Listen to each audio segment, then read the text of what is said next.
Hey y'all, it's Schulfer. Welcome to the channel. Thanks for stopping by. If you guys would like to see more baseball, gaming content, any other content in general, hit that subscribe button, like and comment. It helps more than you know. Welcome to the channel. Thank you guys for coming through. What I'm going to do really quick, I'm just going to talk about what the grip is, what the pitch is realistically supposed to do, and what they try to teach us, what to do.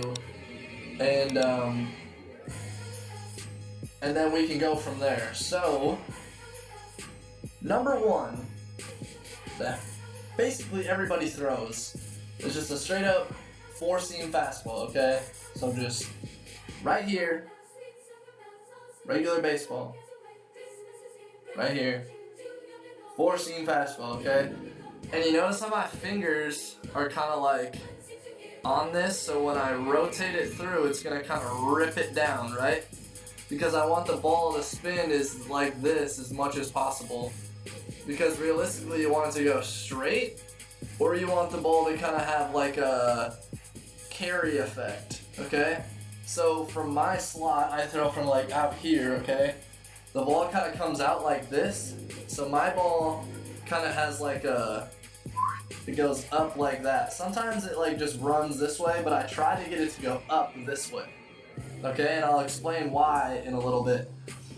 Second is actually, so I throw what's called my sinker. So it's not necessarily a hump, okay? You want your four seam to be like as straight as possible, and with my arm slot, it's gonna move a little bit, okay?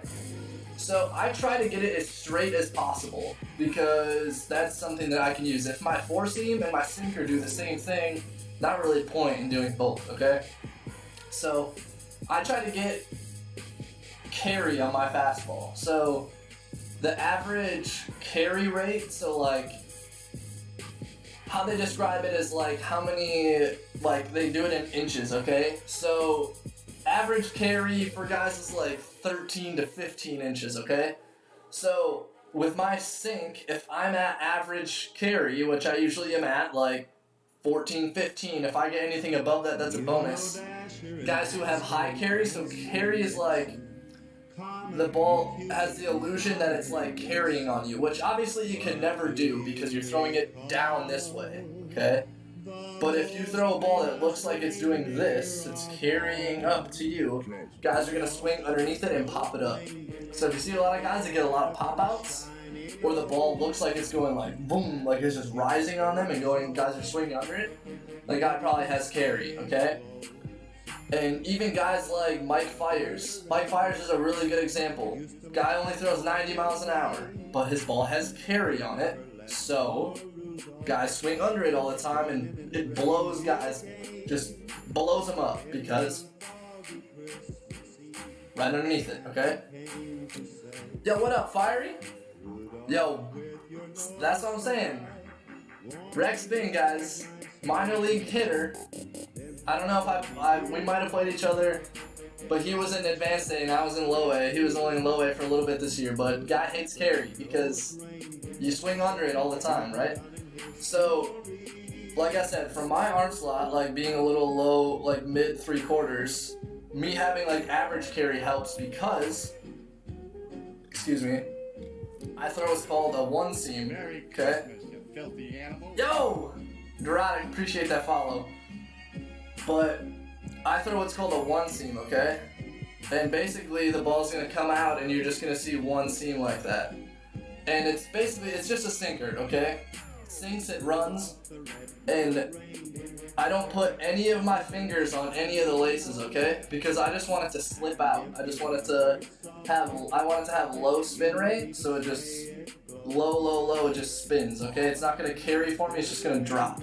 So that's why I want my four seam to do this and go out. I want my sinker to do this and go down. So basically, I have two fastballs, so they go like this off of each other, okay? So I use that a lot. When I throw four seams, it's up in the zone.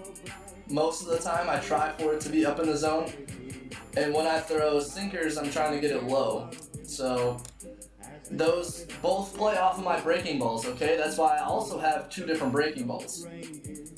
So I have a slider, which I have like an unconventional slider grip. I hold it like this, and when I throw it, I push down on this finger, my middle finger more. So it just kind of comes out, and I spin it like this, because I want it to go this way. That's the spin on it right here. Boom. So when I throw my sinker that goes this way, that spins this way, I throw a slider that moves this way. So realistically, they're going to do this. At the last second, they're going to go opposite directions. Okay? That's what guys call tunneling. So even with the fastballs that do this, one goes this way, one goes this way, that's tunneling those pitches as well.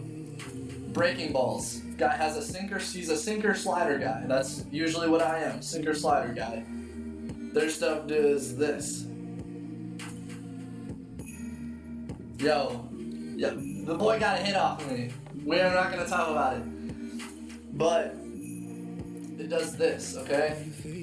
And the closer you can have it be together, you want everything to kind of come in together and break off and do all those different things. That's why you see guys that have stupid swings, and you're watching it on TV and you're like, what the hell is that guy swinging at? Or what is he watching for? It's right down the middle, okay?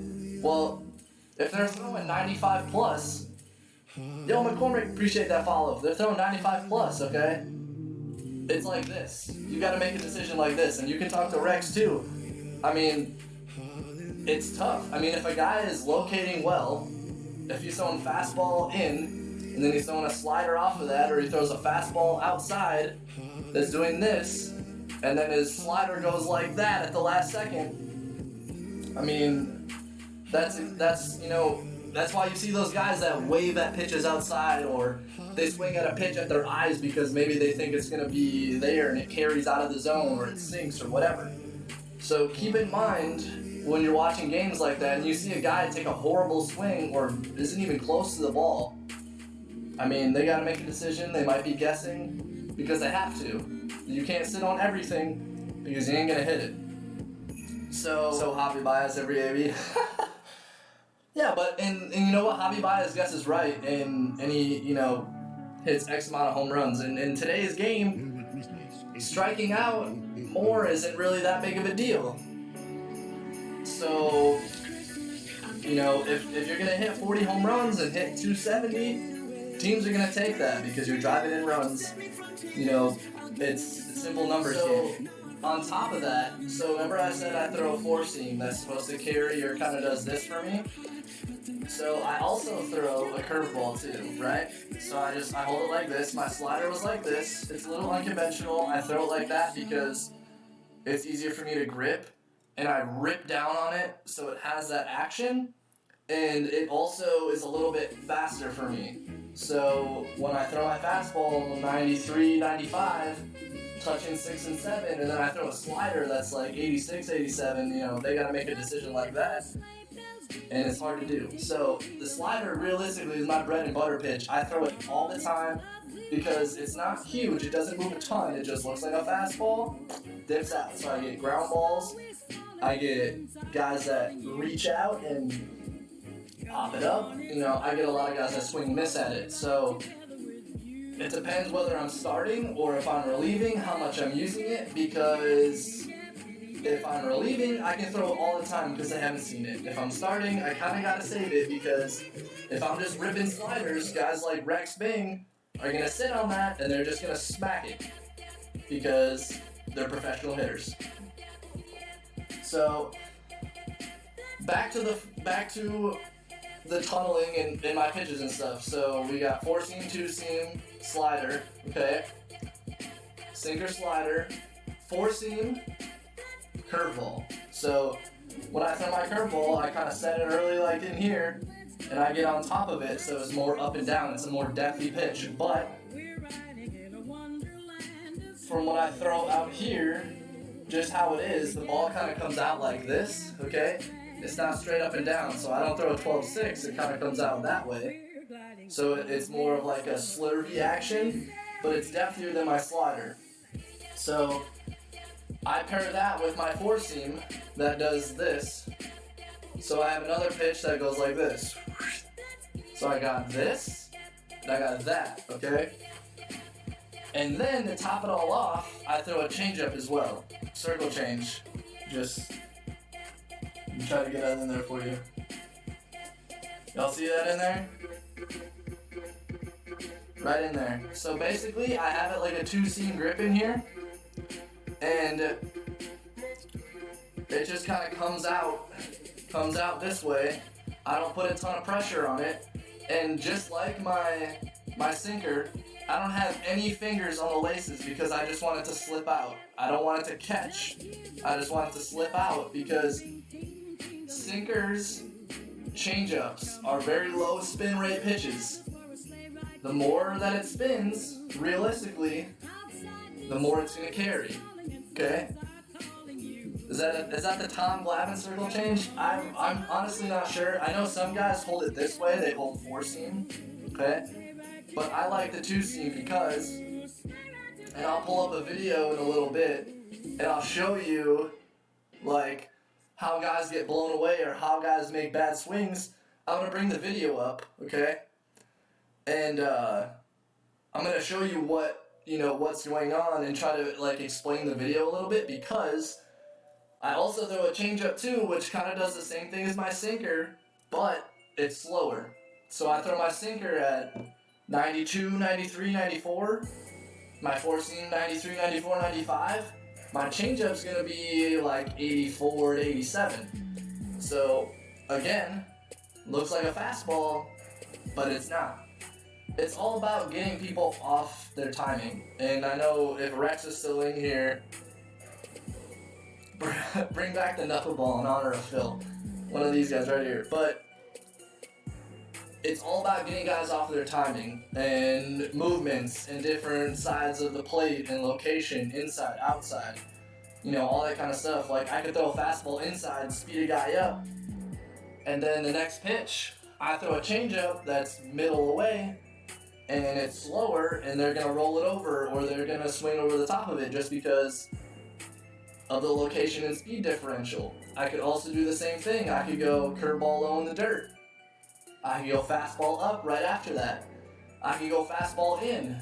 Then I could go a slider right off of that. You know what I'm saying? It's all about tunneling and making things look like they're the same thing so guys can't just sit on it. If I throw a slider, okay, and the slider is the pitch that gets hit out the most out of breaking balls. And maybe in all of baseball. I don't know what it is this year, but that's always what I used to get told is the slider has the highest exit velo because if you throw it like this, and you don't get on the side, you kind of get under it, and the ball, instead of doing this, goes like this. As a hitter, you see that ball come up, and then you hit it, because it's probably just going to be a hanger, just like in MLB The Show. You get a hanger, you're pissing all over it. Not many times are you not hitting that ball hard. Because you can see it pop up the whole time you see it. That's why you strike out on sliders low and away, because it looks like a fastball, it's not. So you want things to come in the same. If it pops up like that, then guess what? You're screwed. I ended up doing both. I started and relieved this year, guys. I like both. I do both. But that's when you see, guys who, like I said, have bad at-bats, do that kind of stuff, only throw 90 miles an hour. How's that guy in the league? That's why. He's good at tunneling. He's good at mixing pitches. He's good at doing that kind of stuff. Yeah, guys, and, I'm going to be coming out with content and stuff like this all the time. If you have any questions, if you guys want me to go over something, like, at all, ever, in streams or all that stuff's going to go onto YouTube as well, hopefully. My guy, Zev, over here, his name is Will, helping me crush a YouTube channel. We're starting it all. I really want to get good baseball content out to you guys because I think it's really, really, really important that you guys get insight on what's going on when you're watching the game. You can kind of understand how things are going. And I'm not an expert. I'm in the minor leagues. I'm not a 15-year big league, I'm not Trevor May. I haven't played in the big leagues. I haven't been that kind of guy yet. But I do know things that I've learned from playing in college, playing in pro ball for, 2 years now. So, I really do enjoy giving you guys this kind of insight and letting you guys dive in kind of into what's going on.